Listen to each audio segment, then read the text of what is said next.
ओम श्री शक्ति नमः। ओम श्री शक्ति नमः। ओम श्री शक्ति नमः। सूर्य की महिमा के प्रसंग में राजा राज्यवर्धन की कथा। कौष्टकी बोले, भगवान आपने आदिदेव भगवान सूर्य के महात्म्य और स्वरूप का विस्तार पूर्वक वर्णन किया। अब मैं उनकी महिमा का वर्णन सुनना चाहता हूँ। आप प्रसन्न होकर बताने की कृपा करें। मार्कंडेय जी ने कहा, ब्राह्मण, मैं आपको आदिदेव सूर्य का महात्म्य बताता हूँ। सुनो। पूर्व काल में दम के पुत्र राज्यवर्धन बड़े विख्यात राजा हो गए हैं। वे अपने राज्य का धर्मपूर्वक पालन करते थे, इसलिए वहाँ के जन की दिनों दिन वृद्धि होने लगी। उस राजा के शासन काल में समस्त राष्ट्र तथा नगर और गांवों के लोग अत्यंत स्वस्थ एवं प्रसन्न रहते थे। वहाँ वहाँ कभी कोई उत्पात नहीं होता था। रोग भी नहीं सताता था। सांपों के काटने का तथा अनावृष्टि का भय भी नहीं था। राजा ने बड़े बड़े यज्ञ किए, याचकों को दान दिए और धर्म के अनुकूल रहकर विषयों का उपभोग किया। इस प्रकार राज्य करते करते तथा प्रजा का परिपाटी पालन करते हुए वे उस राजा के 60,000 वर्ष ऐसे बीत गए मानो एक ही दिन व्यतीत हुआ हो। वो दक्षिण देश के राजा विदुर की पुत्री माननीय राज्यवर्धन की पत्नी थी। एक दिन वह सुंदरी राजा के मस्तक में तेल लगा रही थी। उस समय वह राज परिवार के देखते देखते आंसू बहाने लगी। रानी की आंसुओं की बूंदें जब राजा के शरीर पर पड़ी तो उसे मुख पर उसे उसे मुख पर आंसू बहाती देख देख उन्होंने मानिनी से पूछा, देवी ये क्या है? स्वामी के इस प्रकार पूछने पर उस मनस्वी वीनी ने कहा, कुछ नहीं। जब राजा ने बार बार पूछा तब उस सुंदरी ने राजा की केश राशि में एक पक्का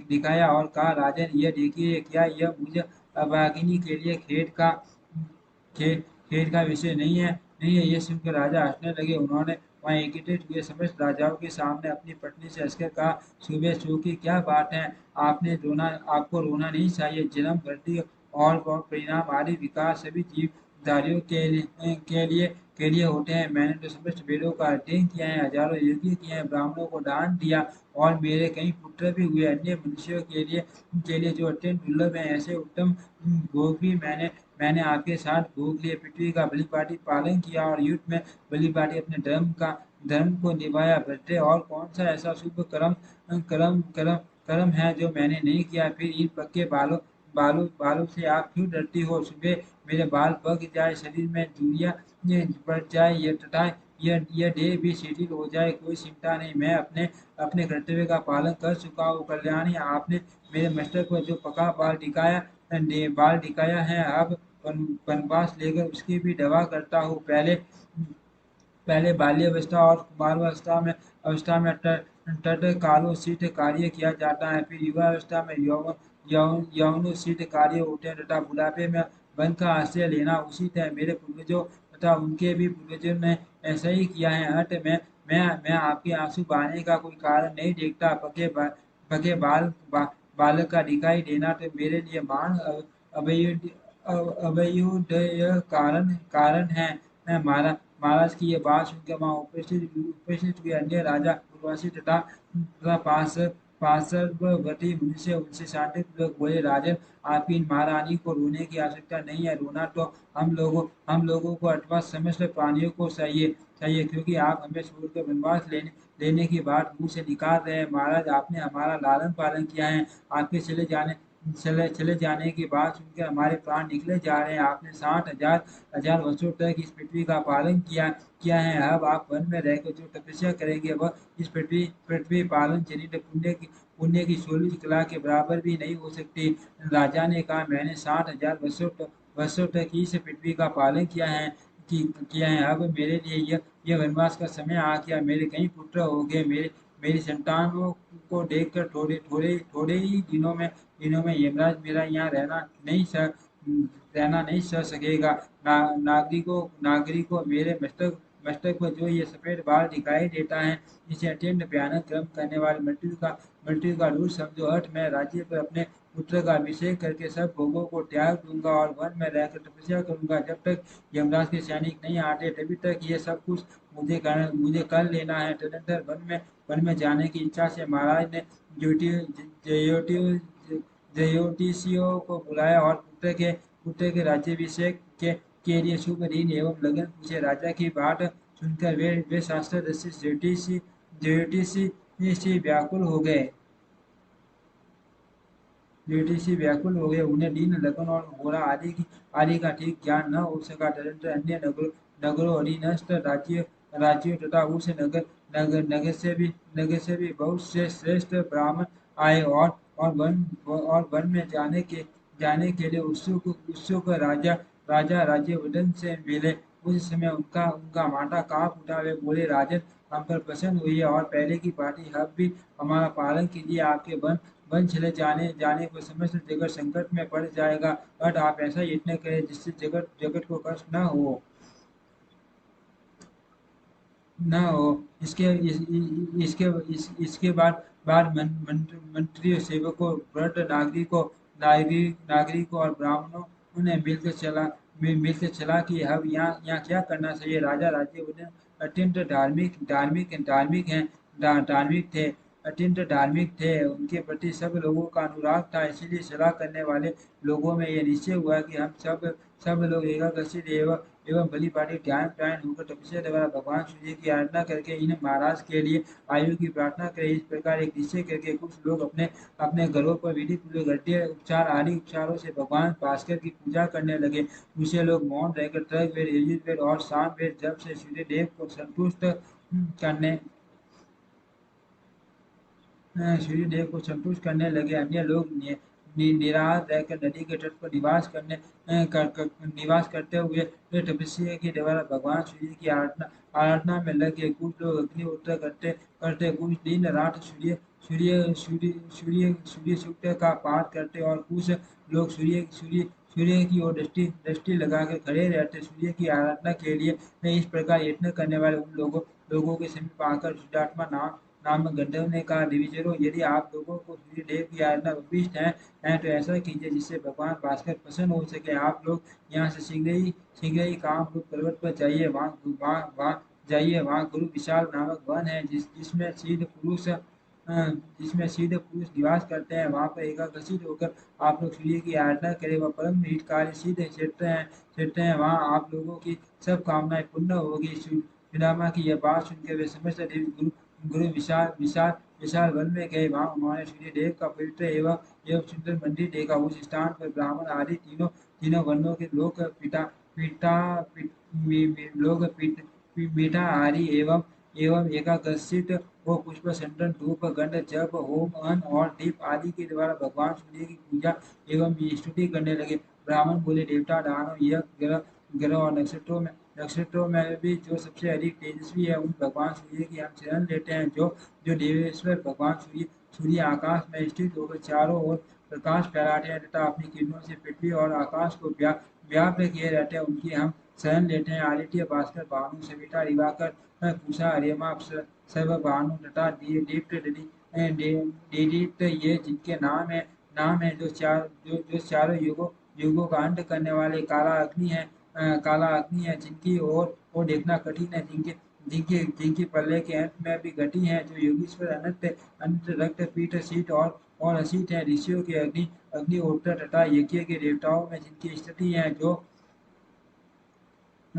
अक्षर परम ग्रह तथा मोक्ष के उत्तम द्वार है, जिनके जिनके उदय स्तर मन रूप रथ में संडों में अश्व जुटे हुए हैं तथा जो उस रथ पर बैठकर मेरुगिरी की प्रदक्षिणा करते हैं, उन आकाश में विचरण करते अनर्थ और रीढ़ दोनों ही जिनके स्वरूप है, जो भिन्न भिन्न पुण्य तीर्थों के रूप में विराजमान है, एकमात्र जिन पर इस विश्व की रक्षा निर्भर है, जो कभी चिंतन में नहीं आ सकते, उन भगवान भास्कर की हम शरण लेते हैं, जो ब्रह्मा, महादेव, विष्णु, प्रजापति, वायु, आकाश, जल, पृथ्वी, पर्वत, समुद्र, ग्रह, नक्षत्र और चंद्रमा आदि हैं वनस्पति, वृक्ष और औषधियाँ जिनके स्वरूप है, जो व्यक्त और अव्यक्त प्राणियों में स्थित है, उन भगवान सूर्य की हम शरण लेते हैं। ब्रह्मा, शिव तथा विष्णु के जो रूप हैं वे आपके ही हैं, जिनके तीन स्वरूप हैं, वे भगवान भास्कर अंतर प्रसन्न हो, जिन जन्मा जगदीश्वर के अंग में ये संपूर्ण जगत स्थित है तथा जो जगत के जीवन है वे भगवान सूर्य हम पर प्रसन्न हो, जिनका एक परम प्रकाशमान रूप ऐसा है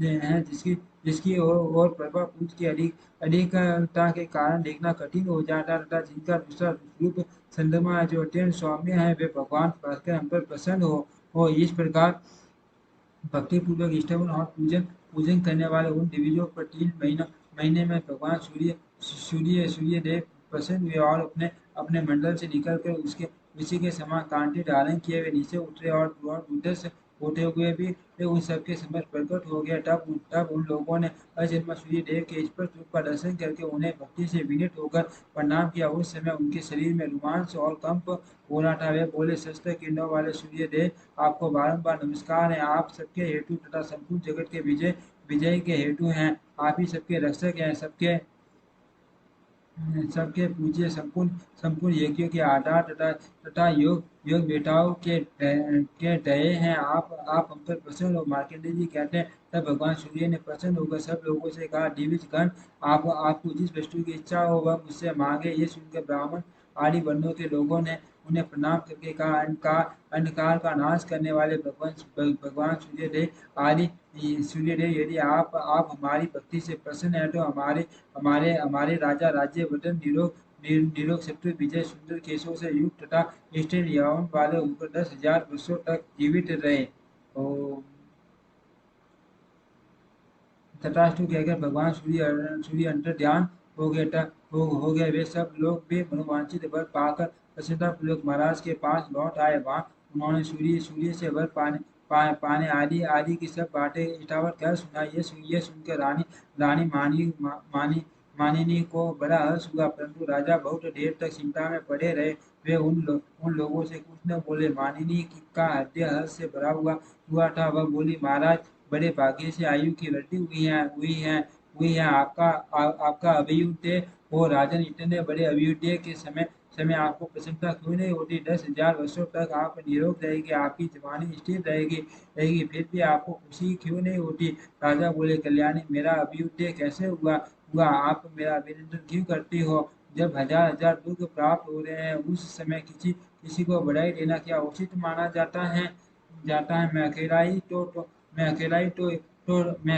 तो 10,000 वर्षों तक जीवित रहूंगा मेरे साथ आप तो नहीं रहोगी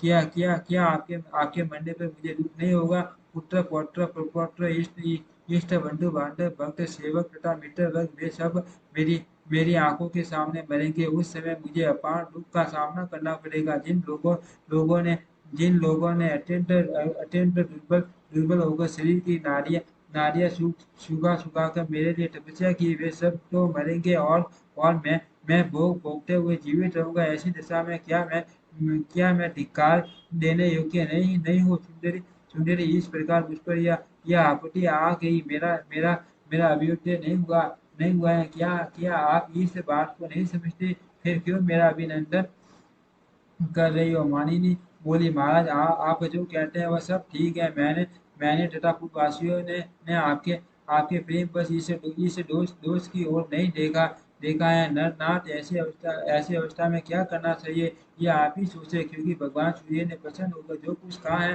वह अन्यथा नहीं हो सकता राजा ने कहा देवी देवी पूर्ववासियों और सेवकों ने प्रेम बस मेरे साथ जो उपकार किया है उसका बदला चुकाए बिना मैं किस प्रकार भोग भोगूंगा यदि भगवान सूर्य की ऐसी कृपा हो कि समस्त प्रजा भारतीय वर्ग आप अपने पुत्र पौत्र परपौत्र और मित्र में भी जीवित रह सके तो मैं राज्य सिंहासन पर बैठकर प्रसन्नता पूर्वक भोगों का उपभोग कर सकूंगा यदि वे ऐसी कृपा नहीं करेंगे तो मैं उसी काम रूप पर्वत पर निराहार रहकर तब तक तपस्या करूंगा जब तक कि इस जीवन का अंत न हो जाए राजा के यूं कहने पर रानी मानिनी ने कहा ऐसा ही हो फिर वह भी महाराज के साथ कामरूप पर्वत पर चली गई वहां पहुंचकर राजा ने पत्नी के साथ सूर्य मंदिर में जाकर सेवा परायण हो भगवान पानु की आराधना आरंभ की दोनों दंपति उपवास करते करते दुर्बल हो गए सर्दी गर्मी और वायु का कष्ट सहन करते करते हुए दोनों ने घोर तपस्या की सूर्य की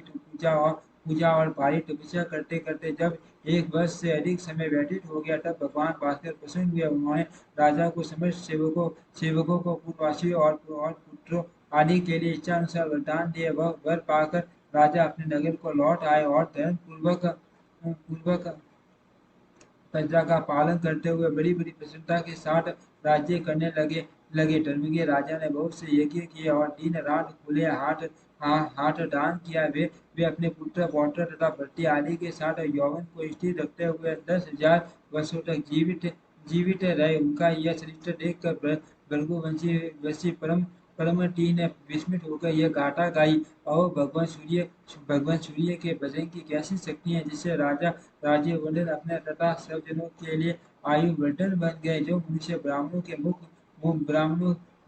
मुख से भगवान सूर्य के इस उत्तम महात्म्य का श्रवण तथा पाठ करता है वह 60 रात के किए हुए पापों से मुक्त हो जाता है। श्रेष्ठ इस प्रसंग में सूर्यदेव के जो मंत्र आए हैं उनमें से एक का भी यदि तीनों संध्या के समय जप किया जाए तो वह समस्त पाठकों का नाश करने वाला होता है। सूर्य के जिस मंदिर में इस समूह महात्म्य का पाठ किया जाता है वह भगवान सूर्य अपना अपना सानिध्य नहीं छोड़ते। अतः ब्राह्मण यदि आपने मान पुण्य की प्राप्ति अभीष्ट हो तो सूर्य के इस उत्तम महात्म्य को मन ही मन धारण कर धारण एवं जप करते एवं जप करते रहो। श्रेष्ठ जो सोने के सींग और अत्यंत सुंदर शरीर वाली दुधारू गाय दान करता है तथा जो अपने अपने मन को संयम रखकर 3 दिनों तक इस महात्म्य का सेवन करता है उन दोनों को सम्मानी पुण्य फल की प्राप्ति होती है। ओम श्री शक्ति नमः। ओम श्री शक्ति नमः। ओम श्री शक्ति